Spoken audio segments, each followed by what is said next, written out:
Hai teman-teman, balik lagi di videonya Diara Natania. Dan hari ini gue sebenarnya pengen sharing-sharing, ngobrol-ngobrol aja sama kalian tentang hal yang bisa kalian lakukan kalau misalnya di antara teman-teman nih ada yang gagal ke Jepang karena pandemi.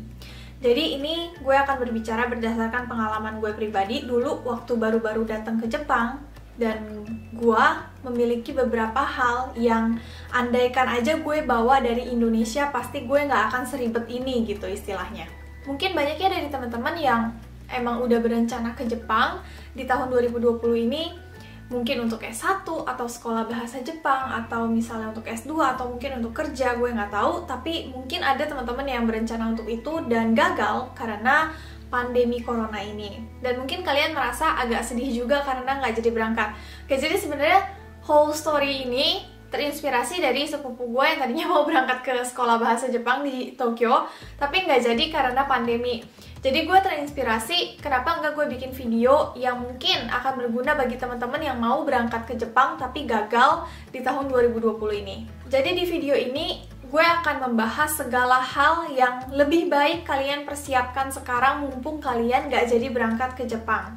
Dan ini gue yakin banget bakal bermanfaat banget untuk teman-teman yang mau stay di Jepang untuk dalam waktu panjang. Oke, gak usah banyak basa-basi lagi, langsung kita mulai aja ke yang pertama, yaitu kumpulin berkas-berkas penting.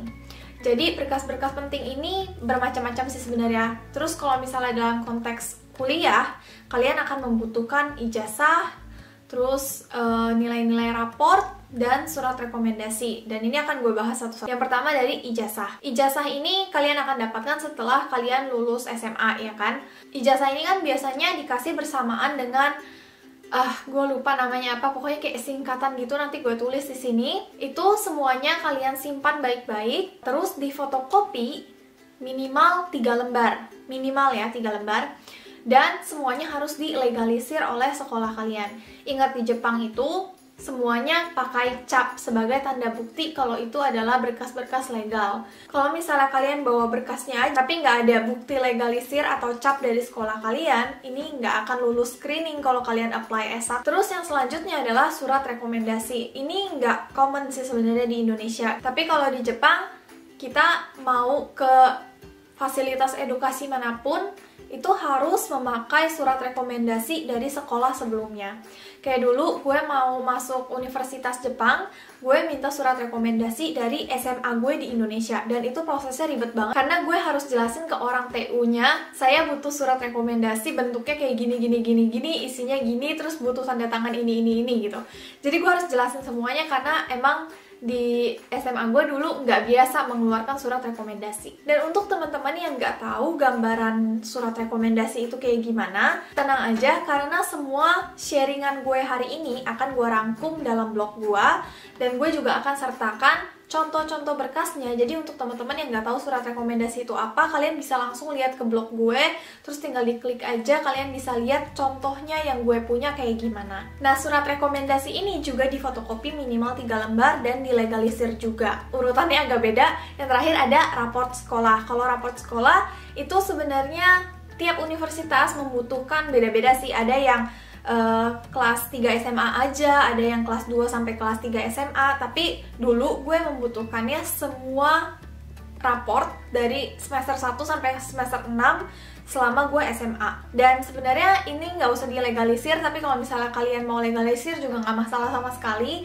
Terus bawa juga fotokopinya minimal 3. Dokumen-dokumen yang tadi udah gue mention, yaitu ijazah, raport, dan surat rekomendasi, ini kan semuanya dikeluarkan dalam bahasa Indonesia atau dalam bahasa Inggris ya kalau sekolah kalian internasional. Ini pastikan semua dokumen-dokumen ini ditranslate ke bahasa Jepang.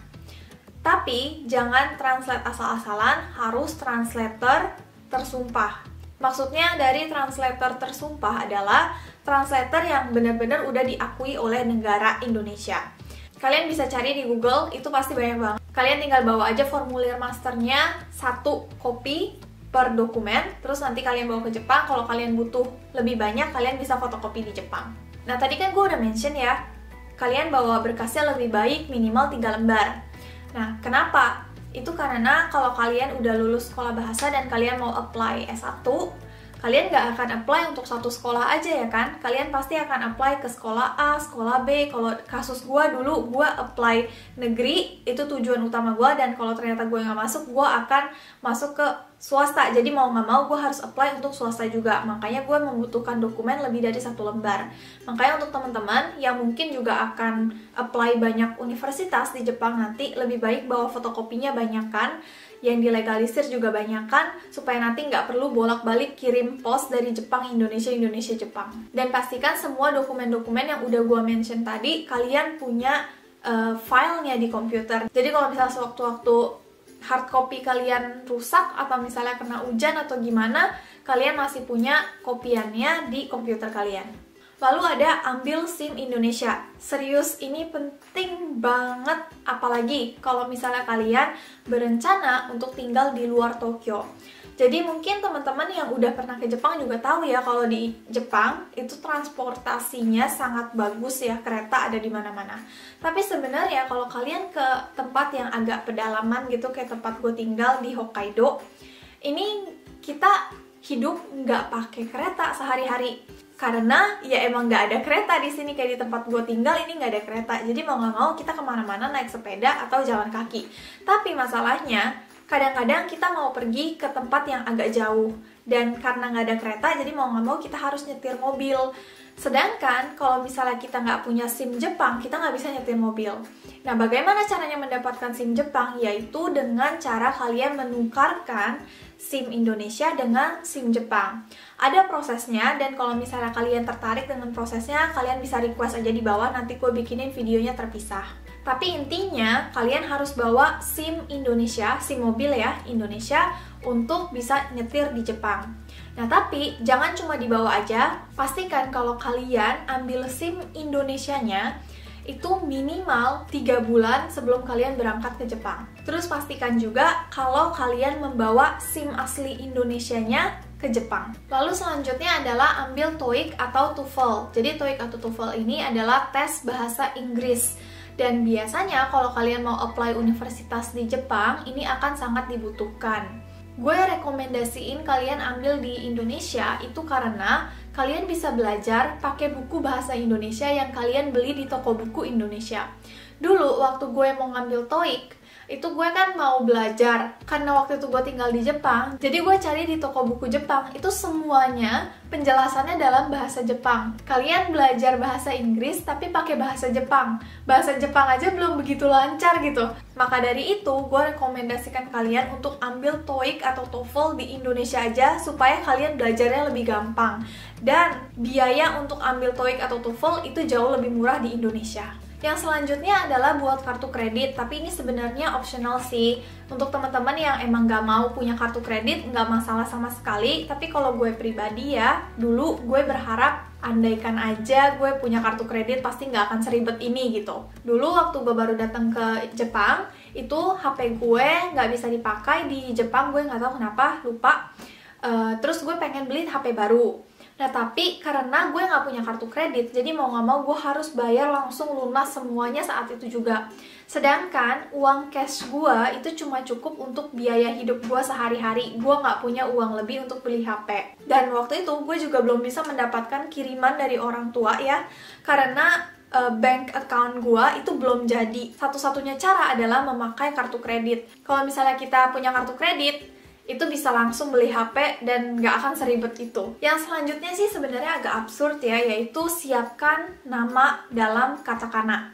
Nah, kebanyakan orang Indonesia ini namanya tuh panjang, sedangkan kalau orang Jepang itu biasanya cuma first name dan family name, jadi nggak ribet gitu. Kalau di Indonesia kan ada orang yang namanya panjang banget sampai 5 kata gitu misalnya, jadi kalian harus memutuskan mana yang first name, mana yang family name. Apalagi misalnya kasusnya kayak gue nih, nama panjang gue adalah Diera Natania, dan itu adalah full name gue. Gue nggak punya family name, dan itu menjadi masalah besar di sini waktu gue isi dokumen-dokumen. Akhirnya satu hari gue memutuskan untuk menjadikan Diera sebagai family name dan Natania sebagai first name. Terus kalian juga harus banget latihan tulis nama kalian dengan katakana sesering mungkin deh. Soalnya setelah kalian datang ke Jepang itu kalian pasti tulis berkali-kali nama kalian dan alamat kalian di Jepang nanti. Jadi kalau misalnya kalian masih kesulitan untuk tulis nama kalian dalam katakana, itu akan menghambat semua prosedur-prosedur berkas-berkas dan lain-lain. Selanjutnya adalah nabung. Udah pasti ya, ini penting banget karena setelah kalian datang ke Jepang, kalian nggak bisa langsung part-time job atau arubaito. Kalian harus stay dulu di Jepang selama 3 bulan, baru kalian bisa kerja. Jadi selama 3 bulan itu, kalian nggak akan mendapatkan pemasukan apapun. Mau nggak mau, kalian harus bawa sendiri uang cash, supaya kalian bisa hidup selama 3 bulan pertama itu. Dan biaya hidup di Jepang untuk 1 bulannya, kalau misalnya kalian di Tokyo, itu minimal kalian lebih baik bawa sekitar 100.000 yen, atau kalau di Indonesia yang sekarang mungkin bisa 14 juta. Yang terakhir adalah bawa buku-buku rangkuman pelajaran. Ini dulu gue sangat-sangat menyesal tidak membawa buku-buku pelajaran waktu SMA.